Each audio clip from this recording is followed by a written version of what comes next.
Bienvenue dans cette nouvelle vidéo et nous sommes en Bosnie, donc c'est un pays qu'on apprend à aimer avec Didine là de jour en jour parce que c'est un pays d'habitude qu'on avait laissé un petit peu de côté lors de nos précédents voyages. Donc cette fois-ci là on prend le temps de le visiter et franchement on regrette pas parce que d'une part déjà c'est super joli, il y a beaucoup de montagnes, c'est très vert, il y a beaucoup de rivières, il va y avoir des cascades. Enfin, c'est un petit peu la Croatie, sauf que ici en Bosnie, le camping sauvage est toléré. Donc voilà, on n'est pas obligé d'aller dans les campings à 50 ou 60 euros la nuit. Donc voilà, on apprécie tout ça de jour en jour. Et puis en plus, c'est un pays qui est intéressant parce que ils sortent d'une guerre il y a 28 ans. Hein, c'est pas si vieux que ça. Donc c'est en rapport à cela, il y a beaucoup de choses à visiter, donc c'est vraiment très intéressant. Et puis aussi, on voit encore les stigmates de la guerre un petit peu partout. Par exemple, il y a beaucoup de ruines qui n'ont pas été reconstruites, donc on peut se rendre un petit peu compte de ce que peut faire une guerre. On peut voir aussi, par exemple, beaucoup encore d'impact de balles sur les maisons dans les villages qu'on traverse. Donc voilà, on se rend compte un petit peu de tout ça et c'est vraiment intéressant. Et je vous invite à découvrir tout ça avec les images qui suivent. Bienvenue sur notre chaîne YouTube. Nous avons passé les 3 mois de voyage avec un peu plus de 10 000 km au compteur pour cette aventure rocambolesque qui nous en fait voir de toutes les couleurs depuis le début. Si tu ne nous connais pas encore, moi c'est Amaury et je voyage avec ma maman Bernadine ou Didine pour les intimes. Nous sommes tous les deux atteints d'une maladie génétique. Didine est en fauteuil roulant, mais cela ne nous empêche pas de réaliser nos rêves d'évasion. À travers nos vidéos, vous verrez tous nos moments de vie au quotidien, certains difficiles avec toutes les galères que l'on peut rencontrer, mais aussi tous nos moments de joie, nos coups de cœur, nos rencontres inoubliables. Vous permettre à travers nos yeux de découvrir le monde, découvrir de nouvelles cultures, pour peut-être aussi vous donner l'envie de voyager et vous décider à franchir le pas malgré les difficultés. Pensez à vous abonner pour ne rien manquer de nos aventures.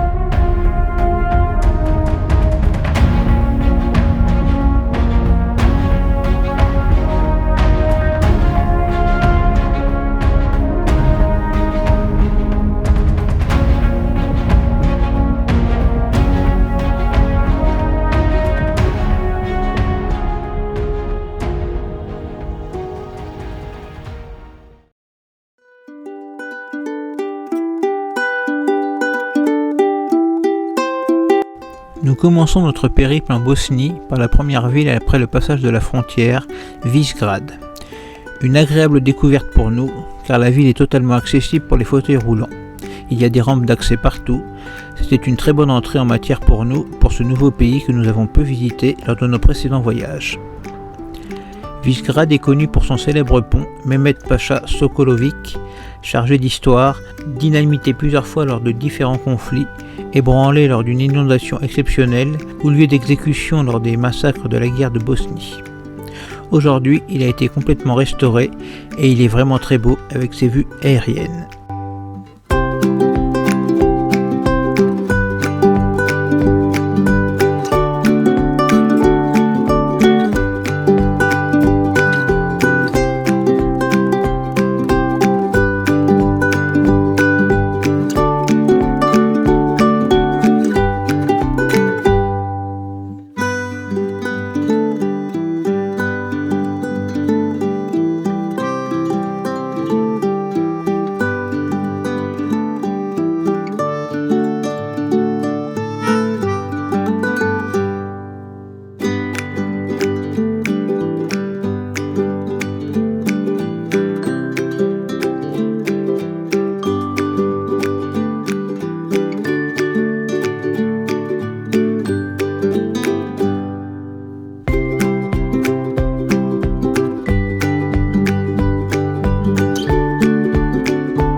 Le tunnel de Sarajevo est un tunnel creusé sous l'aéroport pendant le siège de la ville lors de la guerre de Bosnie, alors que cette dernière était isolée des territoires contrôlés par l'armée bosnienne et les Nations Unies.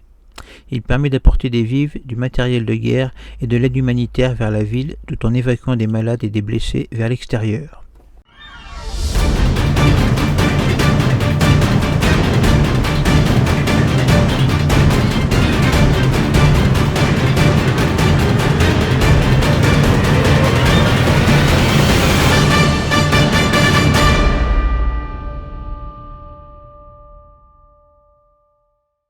La construction du tunnel débuta dans le plus grand secret le 1er mars 1993. Le manque d'outils et de matériel contraint les hommes à creuser à la pelle et à la pioche les 800 mètres à parcourir. Les 1200 mètres cubes de matériel excavé furent extraits à l'aide de brouettes. Les ouvriers se relayaient toutes les 8 heures de chaque côté du tunnel, 24 heures sur 24. Ils reçurent en guise de salaire un paquet de cigarettes par jour, dont le prix pouvait se négocier très haut au marché noir.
On vous emmène maintenant vers quelques sites utilisés pour les Jeux Olympiques d'hiver en 1984.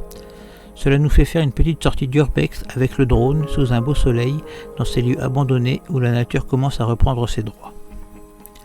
On commence par l'hôtel Ingman, construit pour accueillir les personnes lors des Jeux Olympiques de 1984, qui a vu son sort basculer lors de la guerre en 1993 où il a été transformé en centre de détention pour soldats et civils serbes et croates. Il fut ensuite laissé à l'abandon dans les mains de Mère Nature. Nous avons seulement survolé l'hôtel avec le drone car nous ne voulions pas prendre de risque d'y entrer et par malchance d'y prendre une pierre sur la tête.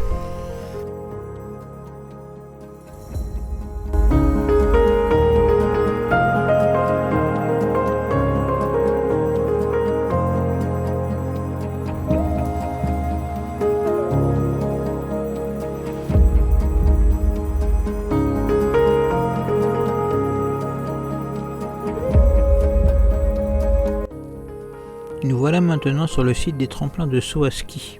C'est assez impressionnant à voir, c'était une première pour nous, on ne se rend pas du tout compte de la hauteur quand on les voit sauter à la télévision. Il y a d'autres lieux des Jeux Olympiques de 1984 que l'on peut visiter, comme par exemple la piste de bobsleigh, mais on s'est abstenu d'y aller car apparemment l'endroit n'y est pas très sécuritaire pour les véhicules qui y stationnent. Tant pis, on continuera notre route.